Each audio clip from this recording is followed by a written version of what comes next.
পশ্চিমবঙ্গ মধ্যশিক্ষা পর্ষদের অধীনস্থ বিদ্যালয়গুলির নবম শ্রেণীর ভৌত বিজ্ঞানের পঞ্চম অধ্যায় আজকে আমরা আলোচনা শুরু করব। পঞ্চম অধ্যায়ে রয়েছে শক্তি, ক্রিয়া, কার্যক্ষমতা ও শক্তি। এই অধ্যায়টি আমরা আজকে শুরু করব। তো অধ্যায় অনুযায়ী প্রথমে কার্য রয়েছে। আমি তোমাদেরকে কার্য সম্পর্কিত ধারণা দিচ্ছি। তোমরা দেখতে পাচ্ছ আমার সামনে কাঠের একটি ছোট্ট বিমান আছে। এই বিমানটির পিছনে আমি হাত দিয়ে বল প্রয়োগ করছি। বিমানটি সামনের দিকে আমার বলের অভিমুখে এগিয়ে যাচ্ছে। আমি যে বিন্দুটায় বল প্রয়োগ করলাম এটাকে বলা হয় বলের প্রয়োগ বিন্দু। এখানে ছিল প্রয়োগ বিন্দুটি, আমি বল প্রয়োগ করে তাকে সামনের দিকে নিয়ে এখানে দাঁড় করিয়েছি। অর্থাৎ আমার বলের অভিমুখে এই প্রয়োগ বিন্দুর সরণ এখান থেকে এখানে ঘটেছে। এইরকম যদি বলের অভিমুখে প্রয়োগ বিন্দুর সরণ ঘটে তাহলে প্রযুক্ত বলের দ্বারা কার্য হয়েছে বলা হয়। তাহলে কার্য যে সংজ্ঞাটা আমরা দেব তাতে এই বিষয়টি বলতে হবে কোনো বস্তুর উপর বল প্রয়োগ করলে প্রয়োগ বিন্দুর সরণ যদি বলের অভিমুখে ঘটে তাহলে বলা হয় প্রযুক্ত বল কার্য করেছে। তো এইবার তাহলে আমরা দেখব যে কার্য কি করে পরিমাপ করা যায়। আমি যে বিষয়টি তোমাদের সামনে তুলে ধরলাম সেটাকে ডায়াগ্রামের মাধ্যমে যদি বোর্ডে দেখানো যায় তাহলে এরকমই ব্যাপারটা। এই একটা বস্তু, তার উপরে একটা বিন্দু বা পিছনে একটা বিন্দু আছে। সেই বিন্দুটা হচ্ছে এ বিন্দু, যেখানে বলটা প্রয়োগ করা হয়েছে। এ বিন্দু হলো বলের প্রয়োগ বিন্দু, এ হচ্ছে প্রযুক্ত বল। সেই প্রযুক্ত বলের দ্বারা এ থেকে বিন্দুটি এ ড্যাশ বিন্দুতে এসেছে। অর্থাৎ এক্ষেত্রে এ বলের অভিমুখে এ বিন্দু সরণ ঘটেছে। এই সরণ ঘটার ফলে এ কার্য সম্পন্ন করেছে। তো কার্য পরিমাপ করার সময় তাহলে আমরা কি পন্থা নেব সেটা এবার বোঝা দরকার।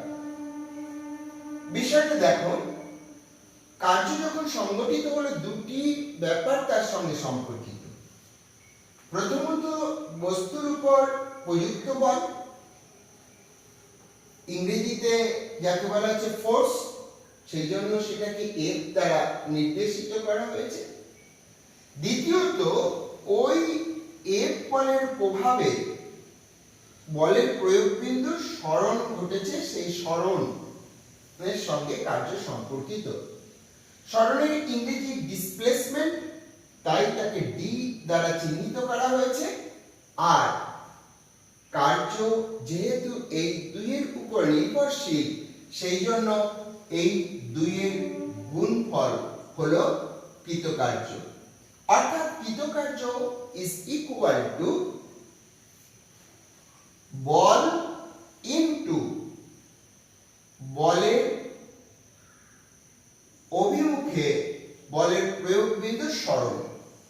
সুতরাং আমরা কার্য সমান সমান বলতে পারি বল ইনটু বলের অভিমুখে বলের প্রয়োগ বিন্দুর সরণ।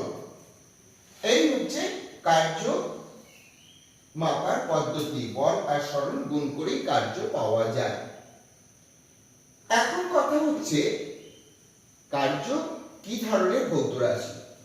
আমরা প্রথম অধ্যায়ে পড়েছিলাম ভৌত রাশি দু রকম, স্কেলার রাশি এবং ভেক্টর রাশি।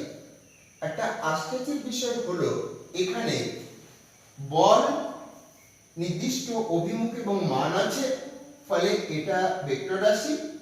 আবার সরণ তারও নির্দিষ্ট মান এবং অভিমুখ আছে, সেই জন্য সরণটাও একটা ভেক্টর রাশি। কিন্তু দুটি রাশির গুণফল হওয়া সত্ত্বেও কার্য হচ্ছে স্কেলার রাশি। তাহলে আমরা বলতে পারি যে কার্য হচ্ছে একটা এমনই স্কেলার রাশি যা দুটি ভেক্টর রাশির গুণফল। তাহলে এখন যদি আমি তোমাদেরকে প্রশ্ন করি এমন একটি স্কেলার রাশির উদাহরণ দাও যা দুটি ভেক্টর রাশির গুণফল, তাহলে নিশ্চয়ই তোমরা সবাই বলতে পারবে সেটি হলো কি কার্য।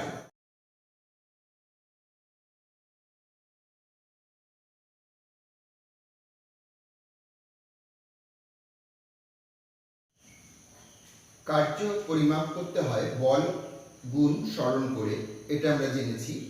এবার হচ্ছে কোনো ভৌত রাশি পরিমাপ করার জন্য এককের প্রয়োজন। সেই একক বিষয়ে ধারণা নেওয়ার জন্য আমরা একটু বোর্ডে ফিরে আসি। কার্য W is equal to ball into সরণ, অর্থাৎ F ইন্টু D। আমরা আমাদের ভৌত বিজ্ঞানের প্রথম চ্যাপ্টারে দুরকম পরিমাপ পদ্ধতি সম্পর্কে অভিহিত হয়েছি। প্রথমত সিজিএস পদ্ধতি, দ্বিতীয়ত এসআই পদ্ধতি। যেহেতু কার্য বল এবং সরণ এই দুই রকম ভৌত রাশি নিয়ে গঠিত, ফলে কার্যের একক জানতে গেলে আগে আমাদের বল এবং সরণের একক সম্পর্কে যে ধারণা আছে সেটা একটু মনে করে নিতে হবে। দেখো, তোমরা বল গতির চ্যাপ্টারে বলের সিজিএস একক পেয়েছো ডাইন, এসআই একক পেয়েছো নিউটন, এবং সেখানে তোমরা আরো জেনেছিলে যে 1 Newton is equal to 10 to the power 5 ডাইন। এই সম্পর্কটাও ওখানে পেয়েছো। নিউটন এককটি বিজ্ঞানীর নাম অনুসারে হওয়ায় ক্যাপিটাল এন দিয়ে প্রকাশ করা হয়, আর ডাইনকে ডাইনই লেখা হয়। এবং সরণের একক সেটা তোমরা পেয়েছো প্রথম চ্যাপ্টারেই, সিজিএস পদ্ধতিতে সেন্টিমিটার আর এসআই পদ্ধতিতে মিটার। সংক্ষেপে তাদের প্রকাশ করা হয় সিএম আর এমডি। তো এখন আমরা যখন কার্যের একক গঠন করব তখন এই সিজিএস এবং এসআই পদ্ধতিটাকে মাথায় রেখেই গঠন করব। তো সিজিএস পদ্ধতিতে কার্যের একক বলা হয়েছে আর্ক। তাহলে আমি যখন দেখো এখানে ডব্লিউ জায়গায় আর্ক লিখব, অন আর্ক লিখব, তখন স্বাভাবিকভাবে এই এককগুলিকেও আমার সিজিএস এককে লিখতে হবে। এটাকে লিখব তাহলে আমরা অন ডাইন, আর ডি এর জায়গায় লিখব আমরা সিজিএস পদ্ধতির একক অন সেন্টিমিটার। অর্থাৎ 1 erg is equal to 1 dyne centimetre, এটাই লিখতে হবে। তাহলে আমাদের এবার যদি প্রশ্ন করা হয় যে সিজিএস পদ্ধতিতে কার্যের একক কি, তোমরা তাহলে কি বলবে? তোমরা বলবে সিজিএস পদ্ধতিতে কার্যের একক আর্ক। তারপরের কোশ্চেন, এই এক আর্ক বলতে কি বোঝায় বা আর্ক কিভাবে নির্ধারণ করা হয়েছে? সেক্ষেত্রে তোমরা কার্যের প্রাথমিক যে ধারণাটা পেয়েছো বস্তুর উপর প্রযুক্ত বল এবং তার সরণ নিয়ে সেই কথাটাই মনে রাখবে। তোমরা বলবে কি? তোমরা বলবে এক ডাইন বল কোন বস্তুর উপর প্রয়োগ করলে যদি প্রয়োগ বিন্দুর সরণ বলের অভিমুখে 1 সেন্টিমিটার হয়, অর্থাৎ এখান থেকে এখানে এই যে দূরত্বটা এটা যদি 1 সেন্টিমিটার হয়, তাহলে কৃত কার্যের পরিমাণ হবে 1 r। আমি আবার রিপিট করছি, 1 r কাকে বলে? তাহলে আমরা কি বলবো? আমরা বলবো এক ডাইন বল কোন বস্তুর উপর প্রযুক্ত করার ফলে বলের প্রয়োগ বিন্দু সরণ বলের অভিমুখে যদি 1 সেন্টিমিটার হয়, তাহলে কৃতকার্যের পরিমাণ হবে 1 r। এবার তোমরা যখন r ব্যাপারটা বুঝে গেলে, তখন নিউটন আর মিটার যথাক্রমে সিজিএস এবং এসআই পদ্ধতিতে বলের ও সরণের একক হওয়ায় তোমরা লিখতে পারো এসআই পদ্ধতিতে কার্যের একক 1 joule is equal to 1 newton into 1 metre. ফলে তোমাদের যদি জিজ্ঞাসা করা হয় এবার এসআই পদ্ধতিতে কার্যের একক কি, তোমরা বলবে জুল। তারপরে যদি বলা হয় জুল কিভাবে নির্ধারণ করা হয়েছে বা জুলের সংজ্ঞা দাও, তাহলে তোমরা বলবে সেক্ষেত্রে 1 নিউটন বল কোনো বস্তুর উপর প্রয়োগ করার ফলে বলের অভিমুখে বলের প্রয়োগ বিন্দু সরণ যদি 1 মিটার হয়, অর্থাৎ এখান থেকে এই পর্যন্ত, তাহলে কৃত কার্যের পরিমাণ হবে 1 জুল, 1 জুল। তাহলে 1 জুল কাকে বলে এর সংজ্ঞা আমি আবার বলছি তোমাদের। কোন বস্তুর উপর 1 নিউটন বল প্রয়োগ করার ফলে বলের প্রয়োগ বিন্দু সরণ যদি বলের অভিমুখে 1 মিটার হয়, তাহলে বলের দ্বারা কৃত কার্যের পরিমাণ হবে 1 জুল, অর্থাৎ 1 joule is equal to 1 newton into 1 metre. আমরা দুটি একক পেলাম, একটা পেলাম আর আরেকটা পেলাম জুল।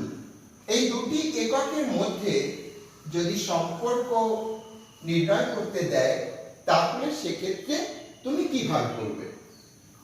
তুমি একটু আগে জেনেছো 1 joule is equal to 1 newton into 1 metre, এবং আরো যে বলা হয়েছে তোমাকে 1 newton is equal to 10 to the power 5 dyne. তুমি নিউটনের জায়গায় 10 টু দি পাওয়ার 5 ডাইন লিখে দাও। আর এটা এসআই পদ্ধতিতে আছে মিটার, তাকে তুমি সিজিএস পদ্ধতি সেন্টিমিটারে প্রকাশ করো, তাহলে 1 মিটার ইজ ইকুয়াল টু, তোমরা সবাই জানো এটা is equal two 100 centimetre. 100 centimetre এটাকে আমরা লিখতে পারি 10 টু দি পাওয়ার 2 সেন্টিমিটার, কারণ 100 মানে দুটি দশের গুণফল।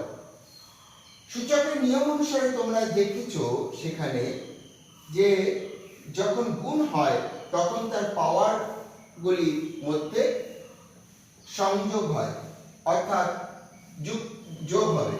যেমন এখানে 5 আছে এবং 2 আছে, তাহলে 5 আর 2 7 হবে।